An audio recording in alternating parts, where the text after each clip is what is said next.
Hello दोस्तों, जियो गुरुजी classes में आपका स्वागत है। मैं रोहित शर्मा, सब्जेक्ट अपना ज्योग्राफी। देखिए आज का टॉपिक है हमारे पास में मानव भूगोल की प्रकृति, मतलब मानव का नेचर क्या है, उससे संबंधित ये टॉपिक है। मतलब हमें ये पढ़ना है कि व्यक्ति का नेचर क्या है, और ये जो भूगोल है मानव की प्रकृति के बारे में अध्ययन कराने वाली है। इसमें ये बताया गया है कि किस तरीके से मानव ने प्रकृति के नियमों की पालना करके अपना विकास किया है, बड़े स्तर पर प्रकृति के नियमों की पालना करके और बड़े स्तर पर अपना विकास किया है, और साथ में बड़े स्तर पर परिवर्तन का कार्य मानव ने अपने जीवन में किया है।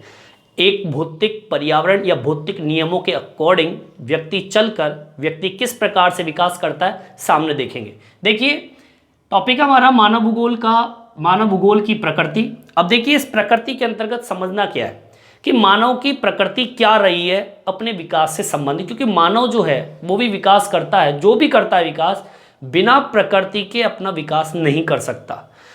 अब वो प्रकृति क्या, देखिए सामने मानव भूगोल भौतिक पर्यावरण तथा मानव जनित सामाजिक सांस्कृतिक पर्यावरण के अंतर संबंधों का अध्ययन। मतलब मानव भूगोल क्या काम करता है, ये करता है भौतिक पर्यावरण और मानव जनित, मतलब मानव ने क्या किया है, भौतिक पर्यावरण के परिवेश में रहकर उसने सामाजिक और सांस्कृतिक पर्यावरण के अंतर संबंधों का अध्ययन करवाया। मतलब प्रकृति का और मानव के बीच में जो संबंध है और उस संबंध से उत्पन्न होने वाला सामाजिक और सांस्कृतिक जो पर्यावरण है, सामाजिक और सांस्कृतिक पर्यावरण किसका होता है, मानव का होता है। और मानव ने ये सामाजिक और सांस्कृतिक पर्यावरण किस तरीके से उत्पन्न किया है, सामाजिक स्थिति कैसे बनी है। बिना भौतिक पर्यावरण के सामाजिक स्थिति नहीं बन सकती है। बिना संस्कृति किस बिना, भौतिक पर्यावरण के बिना एक सामाजिक सांस्कृतिक स्थिति का निर्माण करना असंभव है। तो मानव भूगोल हमें क्या काम करवाता है, अध्ययन करवाता है, किससे संबंधित। मानव भूगोल हमें ये बता रहा है कि भौतिक पर्यावरण और मानव जनित सामाजिक सांस्कृतिक पर्यावरण के संबंधों का अध्ययन, उसकी परस्पर क्या अन्योन्य क्रिया है, दोनों के बीच में क्या संबंध है और क्या क्रिया है, और उस क्रिया से सामाजिक और सांस्कृतिक पर्यावरण का निर्माण हो रहा है। आज हम जो भी विकास करते हैं बिना प्रकृति से एक अन्योन्य क्रिया बिना हम विकास नहीं कर सकते, क्योंकि हमें जो भी वस्तु बनानी है बिना प्रकृति से या बिना प्रकृति के हम बना नहीं सकते। आज आप एक बिना खनिज के हम किसी चीज़ का निर्माण नहीं कर सकते। एक जल भी पानी पीने से संबंधित से लेकर घर के निर्माण तक या वायुयान अंतरिक्ष तक जितनी भी आज हमारी खोजें हैं वो बिना भौतिक पर्यावरण के अधूरी है। ठीक है, तो ये मानव भूगोल हमें इनके संबंधों का अध्ययन बता रहा है कि मानव और प्रकृति के बीच में क्या संबंध है। आगे सुनिए, भौतिक पर्यावरण के मुख्य तत्व कौन से हैं, जिन तत्वों का उपयोग करके मानव ने विकास किया है वो तत्व देखिए। भौतिक भूआकृति, मृदा, जलवायु, जल, प्राकृतिक वनस्पति और विभिन्न प्राणी जात व वनस्पति जात का उपयोग करके व्यक्ति ने विकास किया है, मानव ने विकास किया है। ये मानव की प्रकृति है, मानव का नेचर है। मानव ने इस भौतिक पर्यावरण के मंच पर कार्य किया। मतलब ये जो भौतिक पर्यावरण का मंच है, ये मंच का मतलब व्यक्ति को ये सारी चीजें उपलब्ध कराई है प्रकृति ने, और उसका एक मंच तैयार करके प्रकृति ने मंच तैयार किया है हमारे लिए, और उस मंच पर कार्य करके प्रकृति के साधनों का सही प्रकार से उपयोग करके अपना क्या किया है, विकास किया है। अब वो विकास क्या है कि मानव ने इतने भौतिक पर्यावरण का उपयोग करके उसने क्या विकास किया, उसने घर बनाया, उसने गांव बनाए, नगर बनाए, शहर बनाए, सड़क बनाई, रेल का जाल तैयार किया, उद्योग धंधे खोले, खेत पत्न जिसे बंदरगाह कहते हैं, और दैनिक उपयोग में आने वाली जितनी भी वस्तुएं होती है वो हमें कहां से मिली, जब हमने प्रकृति के साथ में एक संबंध बनाया, अन्योन्य क्रिया की, प्रकृति का उपयोग किया नियमों के अकॉर्डिंग, तब जाके हमें ये सब कुछ मिला है। ये मानव भूगोल की प्रकृति है। मानव ने भौतिक पर्यावरण का बड़े स्तर पर उपयोग कर बड़े स्तर पर परिवर्तन का कार्य किया है।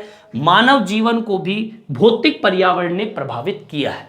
ठीक है, मानव के जीवन को भौतिक पर्यावरण ने प्रभावित किया है। आज का अच्छा हो चाहे बुरा हो, फायदा भी जहां तक पहुंचाया है तो नुकसान भी प्रकृति ने पहुंचाया है, लेकिन नुकसान जब पहुंचाया है जब हमने प्रकृति के नियमों की पालना नहीं की, तब जाके भौतिक पर्यावरण ने हमारे को बुरा स्तर पर ले गया। आज देखो बारिश नहीं होती है, ठीक है, टेम्परेचर जो है बड़े स्तर पर पहुंच रहा है, क्यों? क्योंकि हमने नियमों की पालना नहीं की है। अगर आपने नियमों की पालना जहां तक की है, जहां तक तो आपने विकास ही विकास किया, ये सारा विकास नियमों के अकॉर्डिंग ही तो है, लेकिन ये सब कुछ बर्बादी के स्तर पर अब जा रहा है जब हमने नियमों की पालना करना बंद कर दिया। अब सुनिए आगे। अब इसी प्रकृति में मानव भूगोल की प्रकृति के अंतर्गत दो चीजें निकल के आती है, मानव का प्राकृतिकरण और प्रकृति का मानवीकरण। कि इस मानव भूगोल की प्रकृति में एक मानव का प्राकृतिकरण मतलब मानव के द्वारा प्रकृति का विकास किस प्रकार से हुआ है, प्राकृतिकरण मतलब प्रकृति का विकास किसके द्वारा, मानव के द्वारा, और एक प्रकृति का मानवीकरण मतलब प्रकृति के द्वारा मानव का विकास।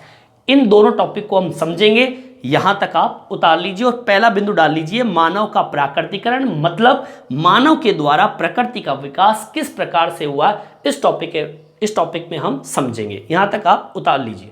देखिए अब हम बात करते हैं, दो बिंदु दिए मैंने आपको, मानव का प्राकृतिकरण और प्रकृति का मानवीकरण। अब हमारा टॉपिक है मानव का प्राकृतिकरण, किस प्रकार से मानव ने प्रकृति का विकास किया है। सामने देखेंगे प्रकृति का भी विकास मानव ने किया है, और जिस प्रकार से प्रकृति ने मानव का विकास किया उसी प्रकार से मानव ने भी प्रकृति का विकास किया। उन्होंने कई खोजें की, प्रकृति तो हमारे सामने थी, लेकिन आपने देखा होगा कि एक बंजर जमीन पड़ी है तो उस बंजर जमीन को हरा भरा किया मानव ने, तो ये प्रकृति का विकास है। उदाहरण के तौर पे मैं आपको बता रहा हूँ, जैसे कि मान लीजिए कि आपने देखा होगा कि प्रकृति में कई तरह की बीमारियां थी, ठीक है, लेकिन उस बीमारियों की खोज किसने की, मानव ने की, तो ये एक प्रकृति का विकास भी है, ठीक है। तो देखेंगे सामने, देखिए मानव का प्राकृतिकरण मतलब मानव के द्वारा किस प्रकार से प्रकृति का विकास हुआ है। पहला देखिए, मनुष्य ने तकनीकी की सहायता से भौतिक पर्यावरण के साथ अन्योन क्रिया करता था, वह उत्पादन व निर्माण कार्य करता था। अब सब जानते हैं कि व्यक्ति ने उत्पादन कार्य और निर्माण कार्य कब किया, जब मानव ने तकनीकी की सहायता से। अब ये तकनीकी प्रौद्योगिकी कहां से आई, ये भी प्रकृति की ही देन है। व्यक्ति ने भौतिक पर्यावरण के साथ अन्योन क्रिया की है, तब जाके कुछ ऐसे तकनीकी का निर्माण हुआ, ऐसी प्रौद्योगिकी का निर्माण हुआ कि हमने उत्पादन करना भी सीखा और निर्माण कार्य करना भी सीखा। लेकिन मैं बताऊं आपको, ये जो उत्पादन और निर्माण कार्य है वो किसका, प्रकृति का। किस प्रकार से, देखिए मानव प्रकृति के नियमों को बेहतर ढंग से समझकर प्रौद्योगिकी मतलब तकनीकी का क्या किया, उसने विकास किया। अब तकनीकी शब्द कहां से आई, मतलब मानव ने क्या किया, भौतिक नियमों की पालना करके एक प्रौद्योगिकी का निर्माण किया और उस तकनीकी के अकॉर्डिंग अपना विकास किया और प्रकृति का भी विकास किया। पहला नंबर वो कौन सी तकनीकी है, सामने देखिए, हमारे सामने प्रकृति के अंदर घर्षण भी था और ऊष्मा भी था। ऊष्मा और घर्षण की वजह से हमने अग्नि की खोज की, मतलब प्रकृति में हमने आग को खोजा, तो ये प्रकृति का विकास हुआ। आगे सुनिए, हमने डीएनए व आनुवांशिकी के रहस्यों को समझकर कई बीमारियों पर विजय प्राप्त की। मतलब प्रकृति में बीमारियां तो थी, लेकिन उन पे विजय प्राप्त करने की हमारे पास तकनीकी नहीं थी। तो व्यक्ति ने क्या किया, उसने डीएनए की खोज की, उसने आनुवांशिक रहस्यों का पता लगाया और कई ऐसी भयानक बीमारियां थी उन पर विजय प्राप्त करने का कार्य मानव ने किया। ये प्राकृतिकरण है, मतलब प्रकृति का विकास है। व्यक्ति ने क्या किया, तीव्र गति से चलने वाले यानों का विकास किया, ठीक है, मतलब प्रकृति में कई तरह के खनिज थे, लोहा पड़ा था, ठीक है, और लोहे को एक बहुत ही बढ़िया रूप देकर हवाई जहाज प्लेन बना दिया। तो ये क्या है, ये प्रकृति का विकास है। आगे सुनिए, अब किस प्रकार से इस चीज को हम समझे, जैसे कि आपने देखा होगा पुराने जमाने के अंदर जब आदि मानव रहते थे तो उनको तो कुछ पता ही नहीं था कि किस प्रकार से प्रकृति का विकास करना है, लेकिन उन लोगों ने क्या किया, उन लोगों ने प्रकृति के साथ में सामंजस्य बनाया और प्रकृति के साथ सामंजस्य बनाकर अपना विकास किया, प्रकृति का विकास किया। कैसे, देखिए, आरंभिक समय में तकनीकी ज्ञान कम था, पहले के समय में तकनीकी ज्ञान कम था, मानव की सामाजिक विकास की अवस्था भी क्या थी, कम थी, आदिम थी, पुरानी थी, पहले की सामाजिक अवस्था कैसी थी? पुरानी थी। अब देखिए यहीं से, इस परिभाषा से, आदिम समय में तकनीकी ज्ञान कम व मानव की सामाजिक विकास की अवस्था आदिम थी, पुरानी थी। और यहीं से एक परिभाषा निकल के आती है, पर्यावरणीय निश्चयवाद की परिभाषा। एग्जाम में आता है, पूछता है कई बार, मोस्ट लगा लेना। अब ये परिभाषा क्या है सुन लीजिए। ये परिभाषा है, आदिम मानव समाज और प्रकृति के प्रबल शक्तियों के बीच एक अन्योन क्रिया पर्यावरणीय निश्चयवाद कहलाता है। मतलब ये कह रहा है कि प्रकृति का विकास कब हुआ? प्रकृति का विकास जब हुआ जब मानव समाज ने प्रकृति की प्रबल शक्तियों के साथ में अन्योन क्रिया की, और अन्योन क्रिया करके प्रकृति का विकास किया। उस कंडीशन को हम कहते हैं पर्यावरणीय निश्चयवाद। आगे बस में ये पर्यावरणीय निश्चयवाद की परिभाषा हो गई कि मानव समाज और प्रकृति की प्रबल शक्तियां जो है उसके बीच में जो भी अन्योन क्रिया होती है, उनके बीच में जो भी क्रिया होती है, उसे हम पर्यावरणीय निश्चयवाद कहते हैं। अब देखिए आगे, मानव ने प्रकृति के नियमों को जाना, प्रकृति का विकास किया, प्रकृति को सुनता था पहले, आज तो बिल्कुल नहीं सुनता, उसकी प्रचंडता से भयभीत था और प्रकृति की पूजा करता था। अब जब तक व्यक्ति ने ये काम किया ना, तब तक प्रकृति का विकास था। उसने नियमों को जाना, नियम के अकॉर्डिंग चला, तभी तो विकास हुआ। उसने प्रकृति का विकास किया, वो प्रकृति को सुनता था, ठीक है ना, सुनता था तो उसको पता था कि भाई प्रकृति का विनाश करना ठीक नहीं है, ये हमारे लिए नुकसानदायक है। भयभीत था कि अगर हम प्रकृति को नुकसान पहुंचाएंगे तो प्रकृति हमें नुकसान पहुंचा देगी, इसलिए वो डरता था, इसलिए वो पूजा करता था। तब तक प्रकृति का विकास संभव है, ठीक है। चलिए अब हम बात करते हैं, ये तो बात हुई मानव के द्वारा प्रकृति का किस प्रकार से विकास हुआ है, वो इन 3 बिंदुओं से आपके समझ में आ गया होगा, ठीक है, इन 3 बिंदुओं से आपके समझ में आ गया। अब हम बात करते हैं प्रकृति का मानवीकरण। ये तो बिल्कुल सरल है कि किस प्रकार से प्रकृति ने मानव का विकास किया है। जैसे कि उदाहरण के तौर पे छोटा सा उदाहरण दे दूं मैं, कि हमने कभी आसमान में उड़ना कभी सोचा ही नहीं था कि हम आसमान में उड़ पाएंगे, हेलीकॉप्टर वायुयान बन गए। हमने कभी सोचा नहीं था कि धरती छोड़ के अंतरिक्ष पहुंच जाएंगे, लेकिन उपग्रह बन गए, यान बन गए। तो ये आपका प्रकृति का मानवीकरण है, मानव का किस प्रकार से विकास हुआ, इसको हम पढ़ेंगे। यहां तक आप उतार लीजिए। देखिए अब हम बात करते हैं प्रकृति का मानवीकरण की किस प्रकार से प्रकृति ने मानव का विकास किया है। तो सामने देखेंगे और इसमें एक परिभाषा निकलेगी संभववाद की। जैसे हमने पिछली मानव के प्राकृतिकरण में हमने क्या पढ़ा था, पर्यावरणीय निश्चयवाद, एक परिभाषा तो वो निकली, और इसमें निकलेगी संभववाद की परिभाषा। फिर इससे दोनों को मिलाकर एक नई परिभाषा और निकालेंगे। पहले हम प्रकृति का मानवीकरण देखते हैं कि किस प्रकार से प्रकृति ने मानव का विकास किया है। देखिए समय के साथ में अगर हम बात करें, समय के साथ ऐसे लिखेंगे इसको, समय के साथ मानव ने पर्यावरण और प्राकृतिक बलों के नियमों को समझा। व्यक्ति ने क्या काम किया? व्यक्ति ने काम किया जैसे जैसे समय बदलता गया, समय बढ़ता गया, तो मानव ने क्या किया, मानव ने पर्यावरण और प्राकृतिक बल जो थे, उसके जो नियम थे, जो प्रकृति के नियम है कि प्रकृति क्या कहती है, भैया मेरे हिसाब से चलो तब जाके मैं आपका विकास करूंगा, ये नियम है। और प्रकृति आज भी यही कहती है आपको कि प्रकृति के नियमों की पालना अगर आप करोगे तो व्यक्ति का विकास होगा, मानवीकरण होगा। लेकिन ऐसा है नहीं, अब देखने को नहीं मिलता है। लेकिन जब हम मानवीकरण कर रहे थे, मतलब हम पुराने समय में, अभी तो विनाश का समय चल रहा है कि बारिश ना होना, टेम्परेचर बढ़ना और पानी ना होना, ये तो विनाश की ओर है, मानवीकरण नहीं है, ये तो बिल्कुल मानव का निचला स्तर हो गया, ठीक है। लेकिन जब हम मानवीकरण कर रहे थे, मतलब पुराने समय में, तो मानव ने पर्यावरण और प्राकृतिक बलों के नियमों को समझने लगा। फिर उसने क्या किया, सामाजिक व सांस्कृतिक विकास के साथ मानव ने तकनीकी का विकास किया। किसका विकास किया? तकनीकी, प्रौद्योगिकी का विकास किया। अब क्या करता है आगे वो, पर्यावरण से प्राप्त संसाधनों ने नई संभावनाओं को जन्म देने लगा। जब उसके पास तकनीकी आ गई, तकनीकी कहां से आई? प्रकृति से आई। जब उसने तकनीकी को समझा, तकनीकी का निर्माण किया, तो उसने क्या किया, संसाधन जो प्रकृति में मौजूद थे, उन संसाधनों का उपयोग करके नई नई संभावनाओं को उत्पन्न करने लगा, जन्म देने लगा। कि पहले मेरे पास कुछ नहीं था, लेकिन मैंने प्रकृति के नियमों की पालना की, तो मैंने प्रकृति से ये संसाधन प्राप्त करके और धीरे धीरे वस्तुओं का निर्माण करने लगा। ठीक है। अब इसकी जब संभावनाओं को जन्म मिलने लगा तो क्या हुआ, मानव का विकास हुआ। अब वो संभावनाएं क्या थी जो पहले हमारे पास नहीं थी, आज हमारे पास में है, और आज हमारे पास में है उससे ये पता चलता है कि प्रकृति ने हमारा विकास किया। उदाहरण के तौर पे छोटा सा बता दूं आपको मैं, जमीन से हमको लोहा मिला, जमीन से जब हमें लोहा मिला तो हमने उस लोहे का उपयोग किया, तो हमने गाड़ी बना दी, हमने टेबल कुर्सियां बना दी, हमने पंखा बना दिया, हमने वायुयान बना दिया। तो ये क्या है, ये प्रकृति के द्वारा मानवीकरण ही तो है। आगे देखिए वो कैसे, देखिए सबसे पहला बिंदु है, मानव ने सांस्कृतिक भूदृश्य की रचना की। ऊबड़ खाबड़ भाग थे इस तरीके से, तो उसने क्या किया, उसको समतल करना शुरू किया, समतल करके और वहां पर अपने हिसाब से उन्होंने बस्तियों का निर्माण कर दिया।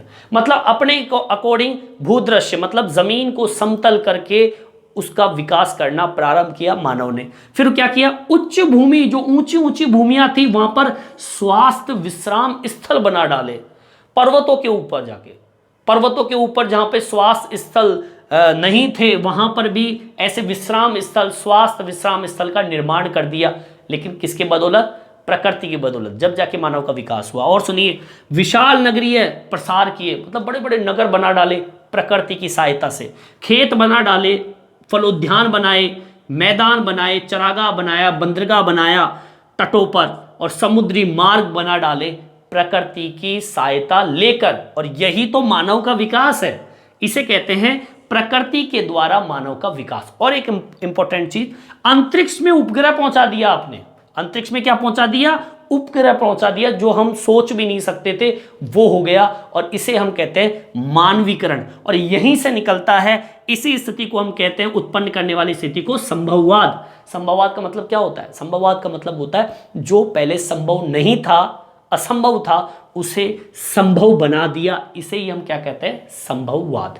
कि जैसे हमने कभी अंतरिक्ष में जाने की सोची नहीं थी, लेकिन हमने सोचा, और सोचकर जो असंभव कार्य थे उसे संभव बना दिया, उसे हम कहते हैं संभववाद। मतलब इस स्थिति को उत्पन्न करना ही संभववाद कहलाता है। इस स्थिति को, ये जो स्थिति आपके सामने, इस स्थिति को उत्पन्न करना ही क्या कहलाता है, संभववाद। अब देखिए आगे, एक तो संभववाद निकला, एक तो क्या निकला, पर्यावरणीय निश्चयवाद, ठीक है, और एक निकला क्या, संभववाद।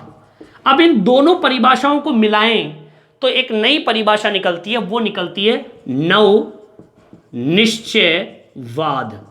ठीक है, अब ये नव निश्चयवाद के बारे में हम पढ़ने वाले हैं। ग्रिफिथ टेलर ने इस परिभाषा को एक्सप्लेन की, जिसे हम कहते हैं रुको व जाओ का सिद्धांत, हम इसे कहते हैं। इसके बारे में अब हम अध्ययन करने वाले हैं, जो कि आपके मानव भूगोल की प्रकृति से ही संबंधित है। अभी तो हमने एक केवल यही चीज पढ़ी है कि प्रकृति का मानवीकरण और मानव का प्राकृतिकरण। हमने केवल विकास के बारे में ही सोचा है, हमने प्रकृति के बारे में तो सोचा ही नहीं है। वहां देख लीजिए, मानव का प्राकृतिकरण किया जब हमने डीएनए की खोज की, आनुवांशिक की खोज की, घर्षण ऊष्मा से अग्नि पैदा की, तीव्र गति से चलने वाले विमानों की खोज की। हमने क्या प्रकृति के बारे में सोचा था, क्या नहीं सोचा। हमने केवल उसमें पर्यावरणीय निश्चयवाद के बारे में सोचा कि किस प्रकार से मानव समाज और प्रकृति के बीच में जो अन्योन्य क्रिया थी उसके बारे में सोचा। यहां पर हम क्या सोच रहे हैं कि प्रकृति के नियमों की पालना करके मानव ने किस किस प्रकार से विकास किया है, ठीक है, इसके बारे में सोचा। लेकिन एक परिभाषा और निकल के आती है, जिस प्रकार से पर्यावरणीय निश्चयवाद और संभववाद से एक परिभाषा निकल के आती है, नव निश्चयवाद किसे कहते हैं, इसके बारे में अध्ययन करेंगे। यहां तक आप उतार लीजिए। देखिए, अब हम बात करते हैं दो परिभाषाओं से निकलने वाली एक नई परिभाषा। अब हम देखेंगे कि जैसे कि आपने देखा कि पर्यावरण निश्चयवाद किसे कहते हैं, संभववाद किसे कहते हैं। एक बार रिपीट कर रहा हूं, दोबारा सुन लीजिए।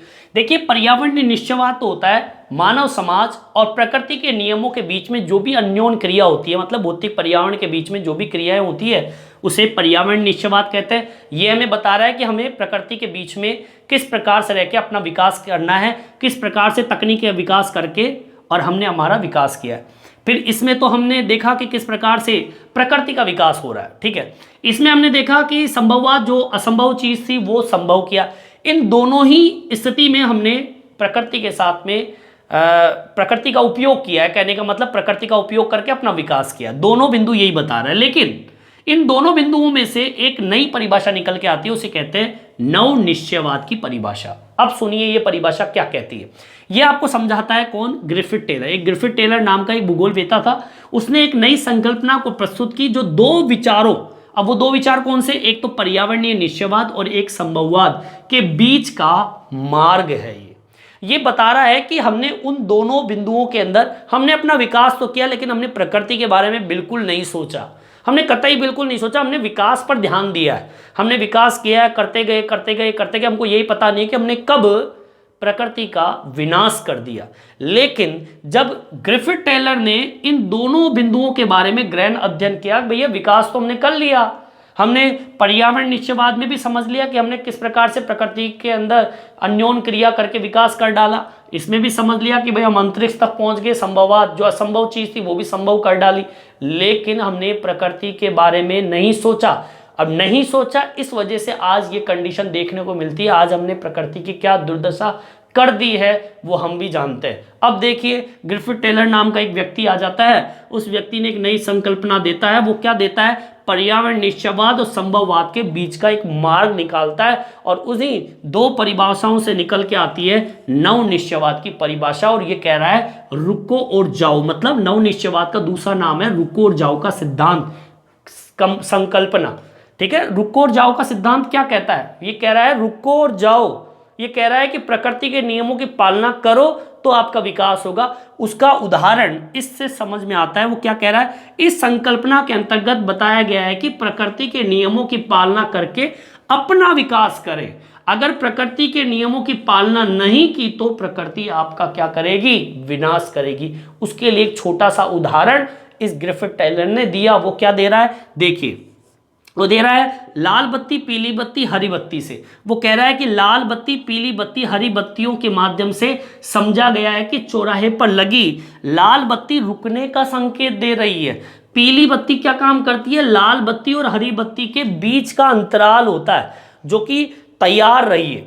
पीली बत्ती क्या कहती है? तैयार रहिए, अब जाने का समय आ गया। और फिर आपने देखा होगा पीली बत्ती कुछ सेकंड के लिए चलती है और फिर बाद में हरी बत्ती हो जाती है। तो हरी बत्ती क्या कहती है? हरी बत्ती कहती है कि आप जाइए।